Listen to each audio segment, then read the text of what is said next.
اللہ رسولہ الکریم اما بعد فاعوذ باللہ من الشیطان الرجیم بسم اللہ الرحمن الرحیم رب اشرح لی صدری ویسر لی امری واحلل عقدۃ من لسانی یفقہوا قولی۔ یہاں پہ ہم پارے کا آغاز کرتے ہیں 18واں پارہ اور اللہ تعالیٰ کے مبارک نام سے۔ 18واں پارہ سورہ مومنون سے شروع ہو رہا ہے۔ سورہ مومنون مکی صورت ہے، 6 رکوع 118 آیات ہے۔ رکوع نمبر 1 ہے ایمان کامیابی کی ضمانت ہے۔ رکوع نمبر 1 کے مین پوائنٹس ہیں ایمان لانے والوں کی صفات، انسان کی تخلیق کے مراحل، انسانی زندگی کے مراحل، کائنات میں دلائل ایمان اور تعلق باللہ۔ بسم اللہ الرحمن الرحیم۔ قد افلح المؤمنون، یقیناً مومن کامیاب ہو گئے۔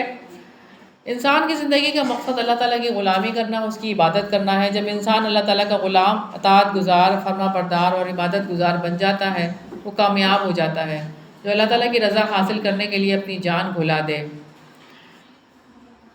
الذین هم فی صلاتہم خاشعون، وہی جو اپنی نماز میں عاجزی کرنے والے ہیں۔ خشوع سے مراد دل کی یکسوئی ہے، دل کا اللہ تعالیٰ کے ساتھ مشغول ہونا ہے۔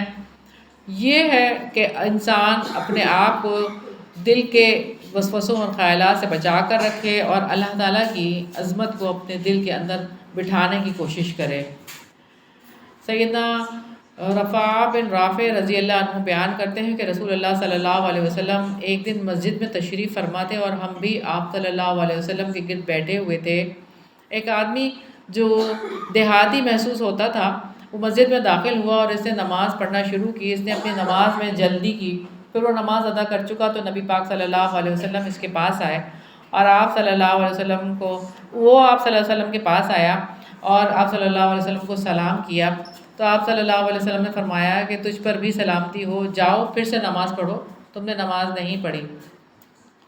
پھر وہ گیا اور پھر پہلے جیسی نماز پڑھی، پھر آیا اور آپ کو سلام کیا تو آپ نے پھر یہی فرمایا تجھ پر بھی سلامتی ہو، جاؤ نماز پڑھو، تم نے نماز نہیں پڑھی۔ اس طرح اس نے 2 یا 3 مرتبہ نماز دہرائی اور ہر مرتبہ آ کر آپ صلی اللہ علیہ وسلم کو سلام کیا اور آپ صلی اللہ علیہ وسلم نے وہی جواب دیا۔ پھر جب اس نے وجہ پوچھی تو آپ صلی اللہ علیہ وسلم نے اسے تفصیل نماز کا طریقہ سکھایا کہ ہر رکن میں اعتدال اور اطمینان ہونا چاہیے۔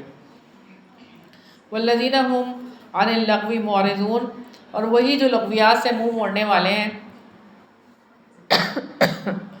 سیدنا ابو ہریرہ رضی اللہ عنہ بیان کرتے ہیں کہ رسول اللہ صلی اللہ علیہ وسلم نے فرمایا آدمی کے اسلام کی یہ خوبی ہے کہ وہ بے مقصد کام اور فضول بات ترک کر دے۔ جو انسان کسی کام کو بے مقصد نہیں سمجھتا وہ اسے کیسے ترک کرے گا؟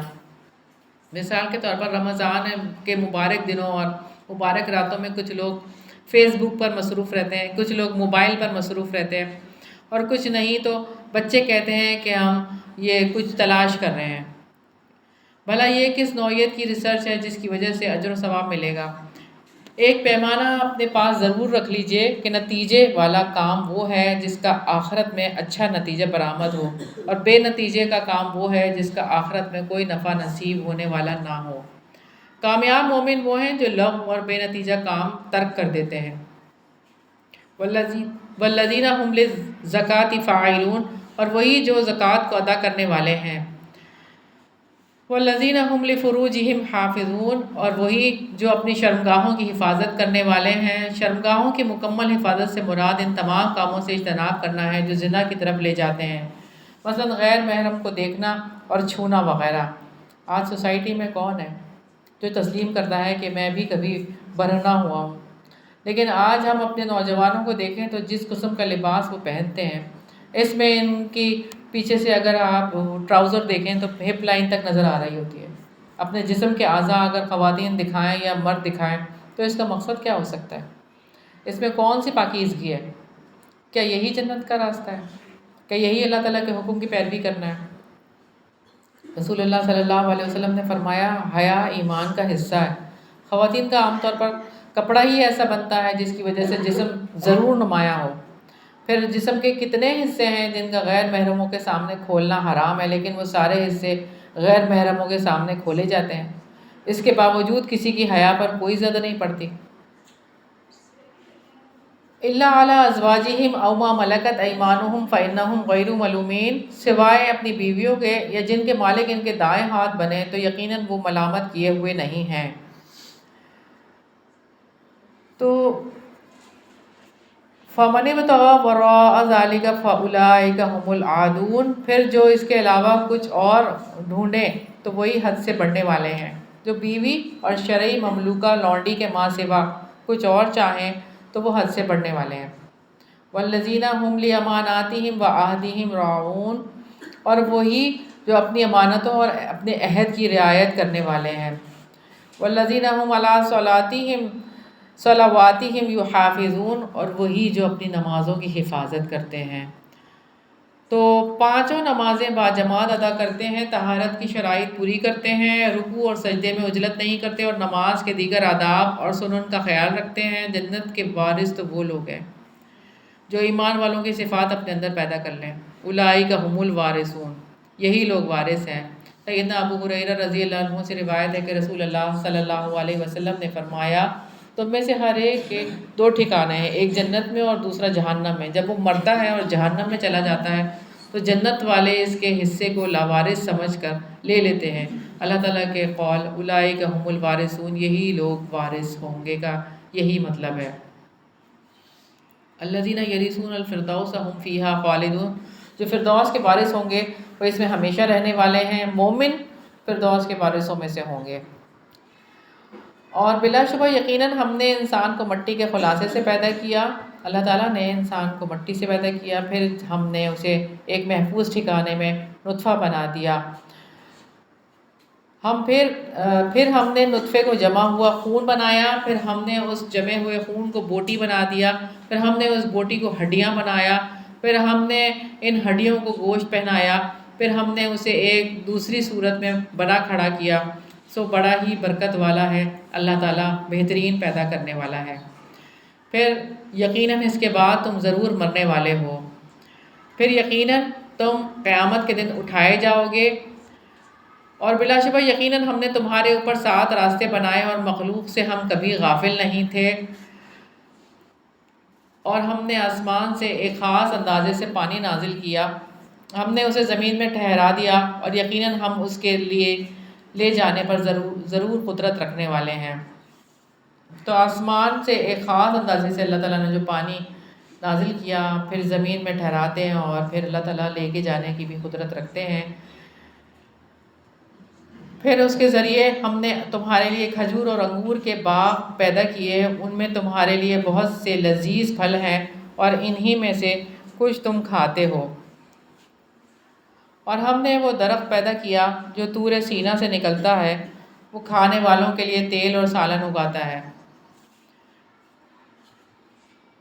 اور بلا شبہ تمہارے لیے مویشیوں میں یقیناً بڑی عبرت ہے جو ان کے پیٹ میں ہے، اور ہم اس میں سے تمہیں پلاتے ہیں، اور تمہارے لیے ان میں بہت سے دوسرے فائدے بھی ہیں، اور انہی میں سے کچھ کو تم کھاتے بھی ہو۔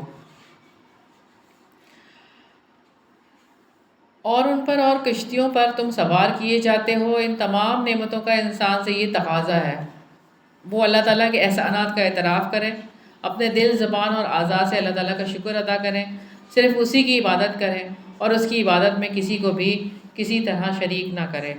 اس رکوع میں کرنے والے کام ہیں ایمان لانا، نماز میں خشوع کا اہتمام کرنا، لغویات سے اعراض کرنا، شرمگاہ کی حفاظت کرنا، امانتوں اور عہد کی حفاظت کرنا، نمازوں کی حفاظت کرنا، اور جو کام نہیں کرنے بیویوں اور لونڈیوں کے علاوہ اپنے سکون کو ڈھونڈنا۔ کمٹمنٹ پوائنٹس ہیں: جنت الفردوس کا وارث بننا ہے، اس کے لیے اہل ایمان کی صفت اپنے اندر پیدا کرنی ہے انشاءاللہ تعالیٰ۔ رکوع نمبر 2 ہے دعوت پر کیے جانے والے اعتراضات ہے۔ اس رکوع کے مین پوائنٹس ہیں سیدنا نوح کی دعوت، اعتراضات، سیدنا نوح کا اللہ تعالیٰ سے نصرت طلب کرنا، اللہ تعالیٰ کی نصرت یا دعوت کا سلسلہ جاری رہا، تعلق باللہ۔ وَلَقَدْ أَرْسَلْنَا نُوحًا إِلَىٰ قَوْمِهِ، اور بلا شبہ یقیناً ہم نے نوح کو اس کی قوم کی طرف بھیجا تو اس نے کہا، اے میری قوم، اللہ تعالیٰ کی عبادت کرو، اس کے سوا تمہارا کوئی معبود نہیں، تو کیا تم ڈرتے نہیں ہو؟ تو اس کی قوم کے جن سرداروں نے کفر کیا انہوں نے کہا یہ نہیں ہے مگر تمہارے جیسا ایک آدمی جو چاہتا ہے کہ تمہارے اوپر برتری حاصل کر لے، اور اگر اللہ تعالیٰ چاہتا تو ضرور فرشتے نازل کرتا، ہم نے اس کو اپنے پہلے باپ دادا میں نہیں سنا۔ وہ ایک آدمی ہے جس کو جنوں سے جس کو جنون ہے، سو ایک وقت تک اس کا انتظار کرو۔ سیدنا نوح علیہ السلام نے اللہ تعالیٰ سے مدد مانگی، قال رب انصرنی بما کذبون، نوح نے کہا اے میرے رب تو میری مدد فرما اس وجہ سے کہ جنہوں نے مجھے جھٹلایا ہے۔ تو ہم نے اس کی طرف وحی کی کہ ہماری نگاہوں کے سامنے اور ہماری وحی کے مطابق کشتی بناؤ، پھر جب ہمارا حکم آ جائے اور تنور ابل پڑے اور ہر چیز سے جوڑا نر اور مادہ دونوں کو لے لو، اور اپنے گھر والوں کو مگر جس پر ان لوگوں میں سے بات طے ہو چکی، اور ان لوگوں کے بارے میں مجھ سے بات نہ کرنا جنہوں نے ظلم کیا ہے، یقیناً وہ غرق کیے جانے والے ہیں۔ سیدنا نوح علیہ السلام کی کشتی میں ہمارے لیے سبق ہے کہ اللہ تعالیٰ کی مدد ان لوگوں کو نہیں ملتی جو عیش کی زندگی بسر کرتے ہیں، آرام کرنا چاہتے ہیں اور دوسروں کا انتظار کرنے کے سوا کوئی کوشش نہیں کرتے۔ پھر جب تم اور جو تمہارے ساتھ ہیں صحیح طور سے کشتی میں چڑھ جاؤ تو کہنا سب تعریف اللہ تعالیٰ کی ہے جس نے ہمیں ظالم لوگوں سے نجات دی۔ الحمدللہ الذی نجانا من القوم الظالمین۔ وقل ربی انزلنی منزلا مبارکا وانت خیر المنزلین، اور کہنا ہے میرے رب مجھے اتارنا کہ برکت والا اتارنا ہو اور تو بہترین اتارنے والا ہے۔ بلا شبہ اس میں یقیناً نشانیاں ہیں اور بے شک ہم تو ضرور آزمائش کرنے والے ہیں۔ پھر ان کے بعد ہم نے دوسرے زمانے کے لوگ پیدا کیے، پھر ہم نے ایک رسول انہی میں سے بھیجا کہ اللہ تعالیٰ کی عبادت کرو، اس کے سوا تمہارا کوئی معبود نہیں، تو کیا تم ڈرتے نہیں ہو؟ کرنے والا کام ہے اس رکوع میں اللہ تعالیٰ کی عبادت کرنا، اللہ تعالیٰ سے ڈرنا، رب سے دعائیں کرنا، اور جو کام نہیں کرنے رسولوں کو جھٹلانا، ظلم کرنا۔ کمٹمنٹ پوائنٹ سے اللہ تعالیٰ کی گرفت جو پچھلی قوموں پر ہوئی اسے یاد رکھنا، اپنے اندر اللہ تعالیٰ کا خوف پیدا کرنے کی کوشش کرنی ہے۔ رکوع نمبر 3 تاریخ دعوت و تکذیب۔ اس رکوع کے مین پوائنٹس ہیں قوم کے سردار، اعتراضات اور تکذیب، رسول کا نصرت طلب کرنا، اللہ تعالیٰ کی نصرت، دعوت کا سلسلہ جاری رہا، سیدنا موسیٰ اور سیدنا ہارون علیہ السلام، سیدنا عیسیٰ اور سیدہ مریم علیہ السلام تعلق باللہ۔ اور اس کی قوم میں سے ان کے سرداروں نے جنہوں نے کفر کیا اور آخرت کی ملاقات کو جھٹلایا اور جن کو دنیا کی زندگی میں ہم نے خوشحال رکھا تھا، انہوں نے کہا یہ تمہارے ہی جیسا ایک آدمی ہے، یہ اس میں سے کھاتا ہے جو تم کھاتے ہو اور وہ اس میں سے پیتا ہے جو تم پیتے ہو، اور اگر تم نے اپنی ہی جیسے ایک آدمی کی اطاعت کی تب تو تم بلا شبہ ضرور خسارہ اٹھانے والے ہی ہوگے۔ قوم کو یہ عجیب لگا کہ موت کے بعد جب لوگ مٹی ہو جائیں گے تو انہیں کیسے دوبارہ اٹھایا جائے گا؟ کیا وہ تمہیں وعدہ دیتا ہے کہ یقیناً جب تم مر گئے اور مٹی اور ہڈیاں ہو گئے تو بلا شبہ تم نکالے جانے والے ہو؟ ہیہات لما توعدون، بعید، بالکل ہی بعید ہے جو تم وعدہ دیے جاتے ہو۔ نہیں ہے یہ مگر ہماری دنیا کی زندگی، ہم یہیں مرتے اور جیتے ہیں اور ہم ہرگز اٹھائے جانے والے نہیں ہیں۔ وہ نہیں ہے مگر ایک ایسا شخص جس نے اللہ تعالیٰ پر جھوٹ باندھا اور ہم اس کی ہرگز ماننے والے نہیں ہیں۔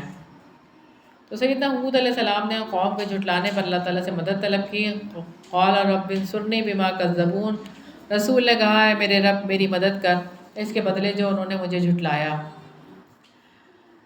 اللہ تعالیٰ نے فرمایا تھوڑی ہی مدت ہے جس میں یقیناً یہ ضرور پچھتانے والے ہو جائیں گے۔ پھر ان کو ایک چیخ نے حق کے ساتھ آ پکڑا، چنانچہ ہم نے ان کو حس و خاشاک کر دیا، سو ظالم لوگوں کے لیے دوری ہو۔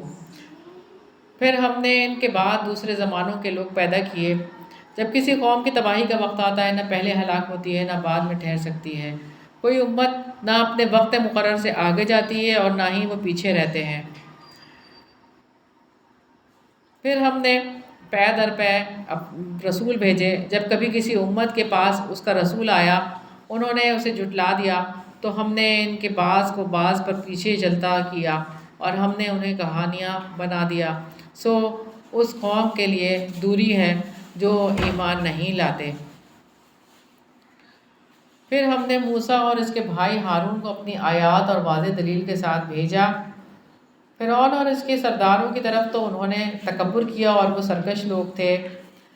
چنانچہ انہوں نے کہا کیا ہم اپنے ہی جیسے دو آدمیوں پر ایمان لے آئیں، حالانکہ ان دونوں کی قوم ہماری غلام ہے۔ تو انہوں نے دونوں کو جھٹلا دیا، چنانچہ وہ ہلاک ہونے والوں میں سے ہو گئے۔ اور بلا شبہ یقیناً موسیٰ کو ہم نے کتاب عطا کی تاکہ وہ ہدایت پائیں۔ اللہ تعالیٰ نے سیدنا عیسیٰ علیہ السلام اور ان کی ماں کو اپنی قدرت کی نشانی بنایا، اور ہم نے ابن مریم اور اس کی ماں کو ایک عظیم نشانی بنا دیا، اور ہم نے ان دونوں کو ایک بلند زمین پر ٹھکانہ دیا جو بہتے پانی والی رہنے کے قابل جگہ تھی۔ رکوع میں کرنے والے کام رب سے مدد مانگنا، اور جو کام نہیں کرنے آخرت کی ملاقات کو جھٹلانا، رسولوں کی بات ماننے سے ڈرانا، ایمان نہ لانا، غرور اور تکبر کرنا۔ کمٹمنٹ پوائنٹس ہیں: دعوت کے میدان میں اعتراضات سے کبھی نہیں گھبرانا، اللہ تعالیٰ سے مدد مانگنی ہے، اللہ تعالیٰ کی طرف بلانے کا سلسلہ جاری رکھنا ہے انشاءاللہ تعالیٰ۔ رکن نمبر 4 ہے اہل ایمان جاگتے ہیں، اہل کفر غافل اور مدہوش ہیں۔ اس رکوع کے مین پوائنٹس ہیں: اہل ایمان انکار کرنے والے غافل اور مدہوش ہیں، شبہات کا جواب، رسولوں کا حکم، دین ٹکڑے ٹکڑے ہو گیا، تعلق باللہ۔ اللہ تعالیٰ نے اپنے رسول کو حلال اور پاک چیزیں کھانے اور نیک عمل کرنے کا حکم دیا۔ اے رسولو، کھاؤ پاک چیزوں میں سے اور نیک کام کرو، جو کچھ تم عمل کرتے ہو یقیناً میں اسے خوب جاننے والا ہوں۔ سیدنا داؤد علیہ السلام کے بارے میں نبی صلی اللہ علیہ وسلم نے فرمایا، کسی انسان نے اس شخص سے بہتر روزی نہیں کھائی جو خود اپنے ہاتھوں سے کما کر کھاتا ہے۔ اللہ کے نبی داؤد علیہ السلام بھی اپنے ہاتھوں سے کام کر کے روزی کھایا کرتے تھے۔ حلال روزی کے انعامات اللہ تعالیٰ کی محبت اور جنت میں داخلے کا سبب بنتی ہے، دنیا اور آخرت میں سعادت کا ذریعہ ہے، اولاد میں برکت ہوتی ہے، دعا کی قبولیت کا ذریعہ ہے، اس سے عمر اور مال میں برکت ہوتی ہے، ہاتھ سے روزی کمانا درجات کی بلندی اور عزت کا سبب بنتی ہے۔ تمام انبیاء کرام کا دین اسلام ہی ہے، اور یقیناً یہ تمہاری امت ایک ہی امت ہے، اور میں تمہارا رب ہوں، سو تم مجھ ہی سے ڈرو۔ پھر وہ اپنے معاملے دین کو ٹکڑے ٹکڑے کر کے کئی گروہوں میں ہو گئے، ہر گروہ کے پاس جو کچھ ہے وہ اسی پر خوش ہیں۔ جب دین اپنی اصلی روح کے ساتھ زندہ ہوتا ہے تو لوگوں کے اندر اللہ تعالیٰ کا خوف ہوتا ہے، اس وجہ سے ان کی رائے بھی ایک ہوتی ہے، لیکن جب سچی روح نکل جاتی ہے تو دین فخر کا ذریعہ بن جاتا ہے۔ اللہ تعالیٰ سے بے خوفی کی وجہ سے ہر ایک دین کا ایسا پہلو لے لیتا ہے جو اس کے لیے باعث فخر ہو، یوں ایک دین کئی ٹکڑوں میں بٹ جاتا ہے۔ انہیں کچھ مدت تک غفلت میں پڑا رہنے دیں، چنانچہ ان کی غفلت میں ہی آپ انہیں ایک وقت تک چھوڑ دیں۔ کیا وہ سمجھتے ہیں کہ ہم انہیں مال اور بیٹوں سے مدد دے رہے ہیں؟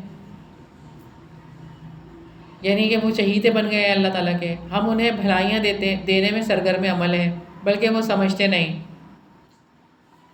یقیناً وہ لوگ جو اپنے رب کے خوف سے ڈرنے والے ہیں، جو کافروں کے برعکس اللہ تعالیٰ کی جانب سے خیر پانے کا حق ہے، وہ لوگ رکھتے ہیں جو یہ 4 صفات رکھتے ہیں: اللہ تعالیٰ کے عذاب کے خوف سے لرزہ رہتے ہیں، وہ اپنے رب کی آیتوں اور دلیلوں پر ایمان رکھتے ہیں، وہ اپنے رب کا کسی کو شریک نہیں بناتے، وہ اللہ تعالیٰ کی راہ میں مال خرچ کرتے ہوئے ڈرتے رہتے ہیں کہ معلوم نہیں صدقہ قبول ہوگا کہ نہیں، اور انہیں یہ فکر دامن گیر ہوتی ہے کہ قیامت کے دن انہیں اللہ تعالیٰ کے عذاب سے کیسے چھٹکارا ملے گا۔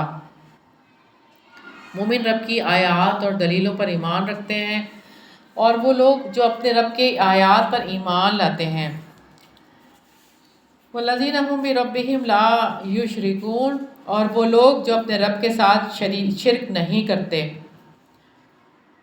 اور وہ لوگ جو دیتے ہیں جو کچھ دیتے ہیں اور ان کے دل کانپتے ہیں کہ بے شک وہ اپنے رب کی طرف واپس جانے والے ہیں۔ یعنی ان کو یہ دھڑکا لگا رہتا ہے کہ پتہ نہیں میرا صدقہ قبول ہوتا ہے کہ نہیں۔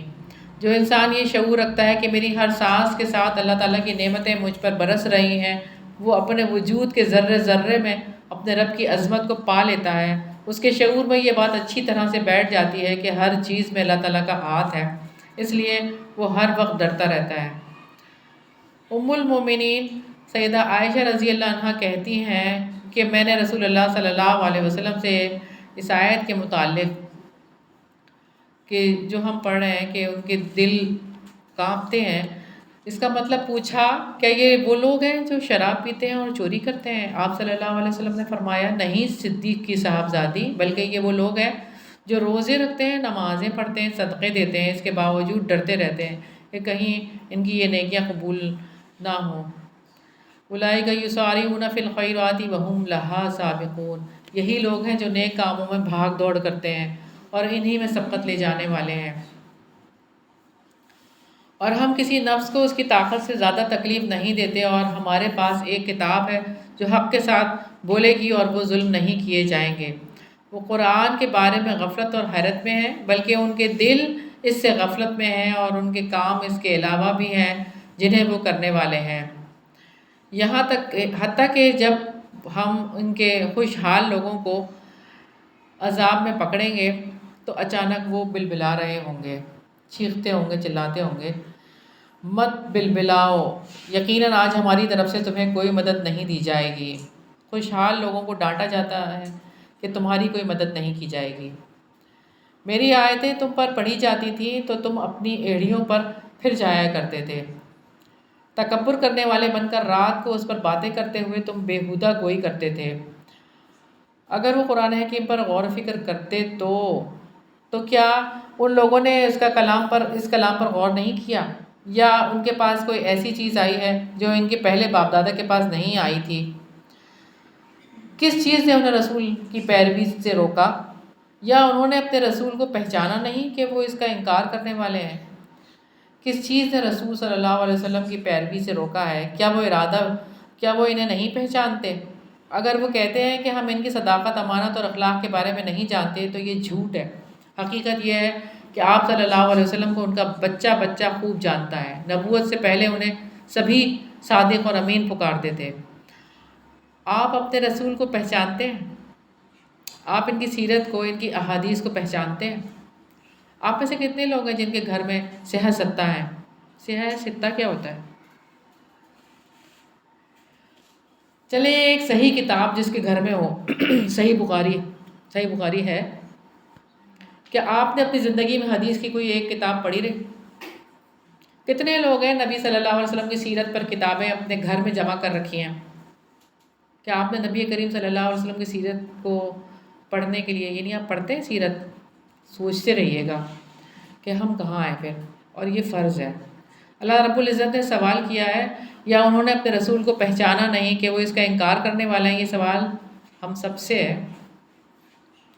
مشرک رسول اللہ صلی اللہ علیہ وسلم پر جنون کی الزام تراشی کرتے ہیں، یا وہ کہتے ہیں کہ اسے جنون ہے، بلکہ وہ ان کے پاس حق لایا ہے اور ان میں سے اکثر حق کو ناپسند کرنے والے ہیں۔ اور اگر حق ان کی خواہشات کے پیچھے چلتا تو آسمان اور زمین اور جو کچھ ان میں ہے سب میں فساد برپا ہو جاتا، بلکہ ہم ان کے پاس انہی کی نصیحت لائے ہیں تو وہ اپنی نصیحت سے ہی منہ موڑنے والے ہیں۔ یا آپ ان سے کسی آمدنی کا سوال کرتے ہیں تو آپ کے رب کی آمدنی ہی بہتر ہے اور وہی بہترین رزق دینے والا ہے۔ اور بلا شبہ آپ انہیں یقیناً سیدھے راستے کی طرف ہی بلاتے ہیں، اور جو لوگ آخرت پر ایمان نہیں رکھتے وہ اصل راستے سے یقیناً ہٹے ہوئے ہیں۔ اور اگر ہم ان پر رحم کریں اور ان پر سے کوئی تکلیف دور کر دیں تو وہ اپنی سرکشی میں اصرار کرنے لگیں گے، اس حالت میں کہ وہ بھٹک رہے ہوں گے۔ اور بلا شبہ یقیناً ہم نے انہیں عذاب میں پکڑا تو نہ وہ اپنے رب کے سامنے جھکے اور نہ وہ عاجزی اختیار کرتے تھے، یہاں تک کہ جب ہم نے ان پر ایک سخت عذاب کا دروازہ کھول دیا تب اچانک وہ اس سے مایوس تھے۔ رکوع میں کرنے والے کام ہیں پاکیزہ چیزیں کھانا، نیک کام کرنا، اللہ تعالیٰ سے ڈرنا، رب کے ساتھ کسی کو شریک نہ ٹھہرانا، بھلائیوں میں بھاگ دوڑ کرنا، بھلائیوں میں سبقت لے جانا، سیدھے راستے کی طرف بلانا، جو کام نہیں کرنے، دین کو آپس میں ٹکڑے ٹکڑے کرنا، غفلت میں پڑے رہنا، شعور نہ رکھنا، اللہ تعالیٰ کی آیات سن کر بھاگ جانا، تکبر کرنا، اللہ تعالیٰ کی آیات پر باتیں بنا کر چھوڑ دینا، حق کو ناپسند کرنا، اللہ تعالیٰ کے ذکر سے منہ موڑنا، آخرت پر ایمان نہ رکھنا، سیدھے راستے سے دور ہٹنا، سرکشی میں اندھے بننا، عاجزی اختیار نہ کرنا، رب کے آگے نہ جھکنا، مایوس ہونا۔ کمٹمنٹ پوائنٹس ہے ایمانی شعور کو بیدار رکھنا ہے، اپنے رب کی آیات پر ایمان لانا ہے، آخرت کے اندیشے سے اپنے رب کی راہ میں خرچ کرنا ہے، بھلائیوں کی طرف دوڑنا ہے، سبقت کر کے بھلائیوں کو پا لینا ہے انشاءاللہ تعالیٰ۔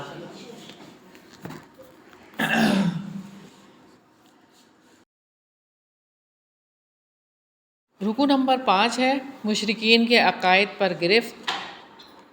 اس رکو کے مین پوائنٹس ہیں کان، آنکھ اور دل کا اصل مصرف، آخرت پر ایمان نہ لانے والوں کے اقوال، آخرت کے دلائل، مشرکانہ عقائد پر گرفت، تعلق باللہ۔ اللہ تعالیٰ نے صلاحیتیں تو اس لیے عطا کی تھیں کہ اس کی عبادت کر کے اس کا شکر ادا کرو، اور وہی ہے جس نے تمہارے کان اور آنکھیں اور دل بنائے اور تم بہت ہی کم شکر ادا کرتے ہو۔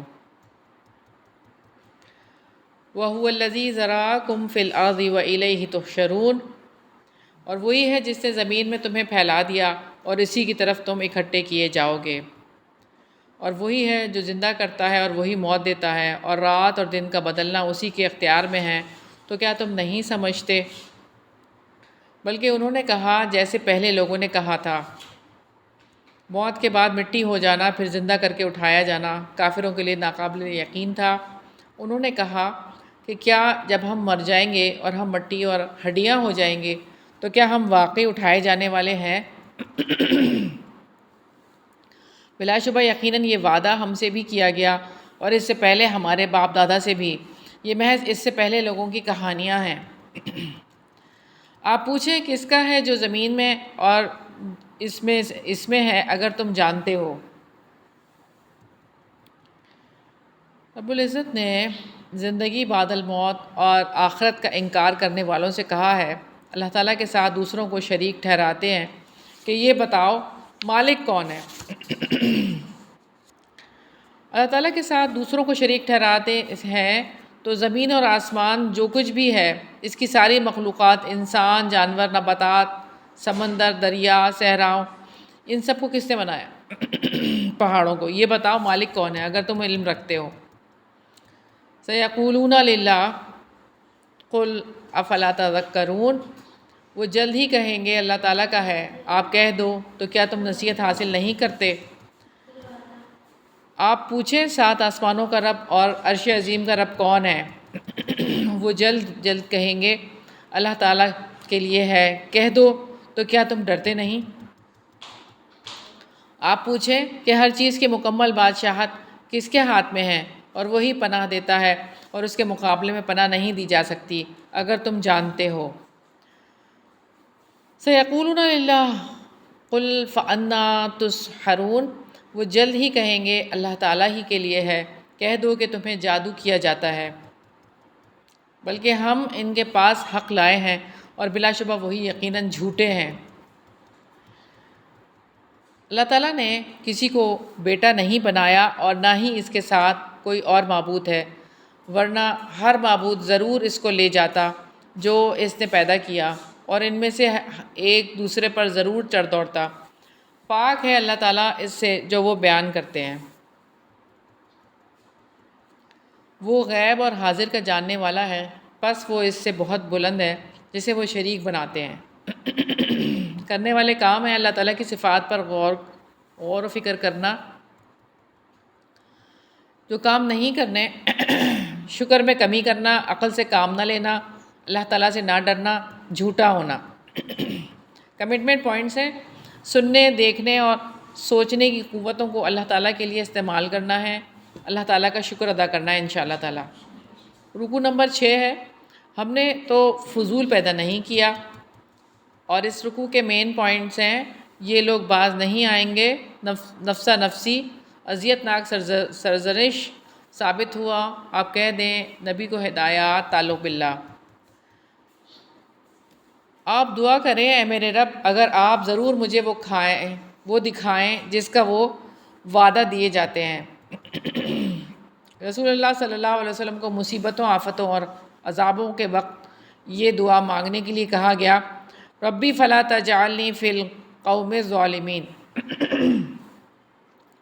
تو اے میرے رب مجھے ظالم لوگوں میں شامل نہ کرنا۔ اور بلا شبہ ہم اس پر یقیناً قادر ہیں کہ آپ کو وہ چیز دکھا دیں جس کا ہم ان سے وعدہ کر رہے ہیں۔ ادفع باللتی ہی احسن السیئہ نحن اعلم بما یصفون، آپ برائی کو اس طریقے سے دور کریں جو سب سے اچھا ہو، جو بھی وہ بیان کرتے ہیں ہم اسے زیادہ جاننے والے ہیں۔ یہ بات مکہ میں دعوتی طریقہ کار کے حوالے سے کی گئی کہ برائی کو بھلائی سے دور کریں گے، حکم آنے تک صبر کریں گے اور سارے معاملات اللہ تعالیٰ کے حوالے کر دیے جائیں گے۔ اور نیکی اور برائی برابر نہیں ہوتی ہیں، اور برائی کو تم اس سے ہٹا دو جو سب سے اچھا ہے تو اچانک کوئی شخص تمہارے اور اس کے درمیان دشمنی ہے، ایسا ہوگا گویا وہ دلی دوست ہے، اور اس کی توفیق نہیں دی جاتی مگر ان لوگوں کو جو صبر کریں، اور اس کی توفیق نہیں دی جاتی مگر اس کو جو بڑے نصیب والا ہے۔ وَقُلْ رَبِّ اعوذ بِکَ مِنْ ہَمَزَاتِ الشَّیَاطِین، اور آپ دعا کریں اے میرے رب میں شیطان کی اکساہٹوں سے آپ کی پناہ میں آتا ہوں۔ رسول اللہ صلی اللہ علیہ وسلم شیطان سے اللہ تعالیٰ کی پناہ یوں مانگا کرتے: اعوذ باللہ السمیع العلیم من الشیطان الرجیم من ہمزہ ونفخہ ونفثہ، میں اللہ تعالیٰ کی پناہ لیتا ہوں شیطان مردود سے، اس کی اکساہٹ، اس کی پھونک اور اس کے وسوسے سے۔ وَأَعُوذُ بِكَ رَبِّ أَن يَحْضُرُونِ، اور اے میرے رب میں آپ کی پناہ میں آتا ہوں کہ وہ میرے پاس حاضر ہوں۔ حَتَّى إِذَا جَاءَ أَحَدَهُمُ الْمَوْتُ قَالَ رَبِّ ارْجِعُونِ، یہاں تک کہ جب ان میں سے کسی ایک پر موت آتی ہے تو وہ کہتا ہے اے میرے رب مجھے لوٹا دے تاکہ میں اس دنیا میں نیک کام کروں جسے میں چھوڑ آیا ہوں۔ ہرگز نہیں، بس ایک بات ہے جو وہ کہنے والا ہے، اور اس دن تک ان سب کے آگے ایک برزخ ہے جب وہ اٹھائے جائیں گے۔ پھر جب سور میں پھونکا جائے گا تو اس دن ان کے درمیان کوئی قرابت داریاں نہ رہیں گی، اور نہ ہی وہ ایک دوسرے کو پوچھیں گے۔ پھر وہ شخص جس کے پلڑے بھاری ہوں گے تو وہی لوگ کامیاب ہیں، اور وہ شخص جس کے پلڑے ہلکے ہوں گے تو وہی لوگ ہیں جنہوں نے اپنی جانوں کو خسارے میں ڈالا، وہ جہنم میں ہمیشہ رہنے والے ہیں۔ ان کے چہروں کو آگ جھلسا دے گی، اور اس میں وہ جبڑے نکالنے والے ہوں گے۔ استغفر اللہ۔ کیا میری آیات تمہیں پڑھ کر سنائی نہیں جاتی تھیں، پھر بھی تم انہیں جھٹلاتے تھے؟ وہ کہیں گے اے ہمارے رب، ہماری بدبختی ہم پر غالب آ گئی اور ہم گمراہ لوگ تھے۔ اے ہمارے رب ہمیں یہاں سے نکال، پھر اگر ہم دوبارہ کریں تو بلا شبہ ہم ہی ظالم ہوں گے۔ قَالَ اخْسَئُوا فِيهَا وَلَا تُكَلِّمُونِ، اللہ تعالیٰ فرمائے گا یہیں خوار رہو اور مجھ سے بات نہ کرو۔ یقیناً میرے بندوں میں سے ایک گروہ کہتا تھا کہ اے ہمارے رب ہم ایمان لائے، لہٰذا تو ہمیں معاف فرما دے اور ہم پر رحم فرما، اور تو سب رحم کرنے والوں سے بہتر ہے۔ چنانچہ تم نے ان کا مذاق بنایا، یہاں تک کہ انہوں نے تمہیں میری یاد ہی بھلا دی، اور تم ان سے ہنسا کرتے تھے۔ انی جزیتم الیوم بما صبروا انہم ہم الفائزون، یقین کرو آج کے دن میں نے انہیں اس کے بدلے میں جو انہوں نے صبر کیا یہ جزا دی، بلا شبہ وہی کامیاب ہے۔ جو صبر کا دامن پکڑتا ہے اللہ تعالیٰ اسے صبر کی توفیق دے دیتا ہے، اور کوئی شخص ایسا عطیہ نہیں دیا گیا جو صبر سے زیادہ بہتر اور وسیع تر ہو۔ اللہ تعالیٰ فرمائے گا تم سالوں کی گنتی میں زمین میں کتنا رہے ہو؟ قالوا لبثنا یوما او بعض یوم فاسأل العادین، وہ کہیں گے ہم ایک دن یا اس دن کا کچھ حصہ رہے ہیں، بس آپ شمار کرنے والوں سے پوچھ لیں۔ اللہ تعالیٰ فرمائے گا تم تھوڑی ہی مدت رہے ہو، کاش واقعی تم بات کو جانتے ہوتے۔ افحسبتم انما خلقناکم عبثا وانکم الینا لا ترجعون، تو پھر کیا تم نے یہ گمان کیا کہ بلا شبہ ہم نے تمہیں بے مقصد پیدا کیا ہے اور بلا شبہ تمہیں ہماری طرف واپس نہیں لوٹایا جائے گا؟ انسان اپنے غلط گمان کی وجہ سے اپنی زندگی کو ضائع کرتا ہے، جب لوٹ جانا اسے بھول جاتا ہے تو وہ اپنا وقت، صلاحیتیں، مال، سبھی کچھ بیکار گنوا دیتا ہے۔ اللہ تعالیٰ اس باطل گمان سے بہت بلند ہے کہ وہ کسی چیز کو بے مقصد پیدا کرے یا محض کھیل تماشا کے لیے بنا دے۔ فتعالی اللہ الملک الحق لا الہ الا ہو رب العرش الکریم۔ تو اللہ تعالیٰ بے حد بلند ہے جو بادشاہ حقیقی ہے، اس کے سوا کوئی معبود نہیں، عزت والے عرش کا رب ہے۔ اور جو کوئی اللہ تعالیٰ کے ساتھ کسی دوسرے معبود کو پکارتا ہے جس کی اس کے پاس کوئی دلیل نہیں، تو بلا شبہ اس کا حساب اس کے رب ہی کے پاس ہے، یقیناً کافر کبھی فلاح نہیں پائیں گے۔ وَقُلْ رَبِّ اغْفِرْ وَارْحَمْ وَأَنْتَ خَيْرُ الرَّاحِمِينَ۔ اور آپ دعا کریں کہ میرے رب، اے میرے رب، بخش دے اور رحم فرما، اور تو رحم کرنے والوں میں سب سے اچھا رحم فرمانے والا ہے۔ اس رکوع میں کرنے والے کام ہیں برائی کو اچھے طریقے سے دور کرنا، شیطان کے وسوسوں سے اللہ تعالیٰ کی پناہ مانگنا، اللہ تعالیٰ سے رحمت کی دعائیں کرنا، اور جو کام نہیں کرنے اللہ تعالیٰ کی آیات کو جھٹلانا، اللہ تعالیٰ سے دعائیں کرنے والوں کا مذاق بنانا، اپنی پیدائش کو بے مقصد سمجھنا۔ کمٹمنٹ پوائنٹ ہے، آخرت کی پیشی کو ہر نماز میں جائے نماز پر کھڑے ہوتے ہی یاد کرنا ہے، اور پھر ہر وقت یاد رکھنا ہے انشاءاللہ تعالیٰ۔ تو یہاں پہ ہماری سورہ مومنون مکمل ہوتی ہے الحمدللہ۔ سورہ نور کا آغاز کرتے ہیں۔ سورہ نور مدنی صورت ہے، 9 رکوع 64 آیات ہے۔ سورہ نور کیا ہے؟ یہ روشنی ہے جو دلوں کے اندر اترتی ہے، اور روشنی جب روشن دلوں سے پھوٹتی ہے تو ماحول کو روشن کر دیتی ہے۔ سورہ نور کیا ہے؟ یہ رب کی روشنی ہے جس سے تاریک دل روشن ہو جاتے ہیں، جس سے رہنے سہنے کے ڈھنگ آ جاتے ہیں، جس سے گھٹے ہوئے تعفن زدہ ماحول میں زندگی کے آثار پیدا ہو جاتے ہیں۔ سورہ نور کیا ہے؟ جس سے زمین کے باشندے آسمانی لائف سٹائل سیکھ جاتے ہیں، جس سے زمین کے باشندے آسمانی جنت کے لیے تیار ہو جاتے ہیں۔ اور یہ سورہ نور رب کی روشنی ہے، رب کی روشنی میں ٹھنڈک ہے، مٹھاس ہے، سکون ہے، اطمینان ہے۔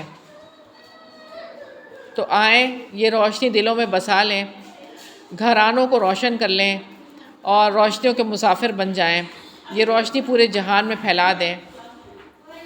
آئیں زمین کو رب کی روشنی سے بھر دیں۔ تو روشنی ہی تو زندگی ہے، اسی روشنی کے ساتھ قبر میں اترنا ہے، اسی روشنی کے ساتھ میدان حشر میں راستہ تلاش کرنا ہے، اسی روشنی نے جنت تک لے جانا ہے۔ بہت دور ہم نے جانا ہے، دلوں کے چراغ جلائیں گے تو روشنی ہوگی۔ سورہ نور عفت و پاک دامنی کی فضا لیے ہوئے ہے، اس میں انس ہے اور طمانینت کا گہرا یقین ہے۔ سورہ نور کی فضیلت، حارث بن مضرب کی روایت ہے کہ سیدنا عمر بن خطاب رضی اللہ عنہ نے لکھا ہے کہ سورہ نور، سورہ احزاب اور سورہ نساء، سورہ احزاب اور سورہ نور، ان صورتوں کی تم تعلیم حاصل کرو۔ سورہ نور کی فضیلت کے حوالے سے ہم دیکھتے ہیں سیدہ عائشہ رضی اللہ عنہ سے اس سورت کی تعلیم کے بارے میں نصیحت ملتی ہے کہ یہ سورت خواتین کو ضرور سکھائیں۔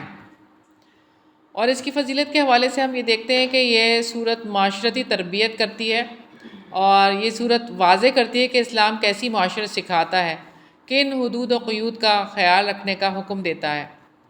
اگر ہم پوری سورت کے محور و مرکز کو دیکھیں تو تربیت ہے، پہلے لفظ سے لے کر آخری حصے تک پوری سورت میں ہمارے لیے اللہ تعالیٰ کی جانب سے رہنمائی ہے۔ اس سورت میں خود اللہ تعالیٰ کی ذات کے حوالے سے بہت بڑی رہنمائی ہے۔ اللہ نور السماوات والارض، اللہ تعالیٰ آسمانوں اور زمین کا نور ہے۔ اللہ تعالیٰ نے اپنی ذات کی مثال دی، کفر کی مثال دی۔ اللہ تعالیٰ نے یہ واضح فرمایا کہ کس طرح سے کوئی اللہ تعالیٰ کے نور کو سیکھ سکتا ہے، کیسے اس کے لیے کسی بھی سوسائٹی میں مساجد اور دینی مراکز اپنا کردار ادا کرتے ہیں، اس کے لیے لوگوں کی ذمہ داریاں کیا ہیں۔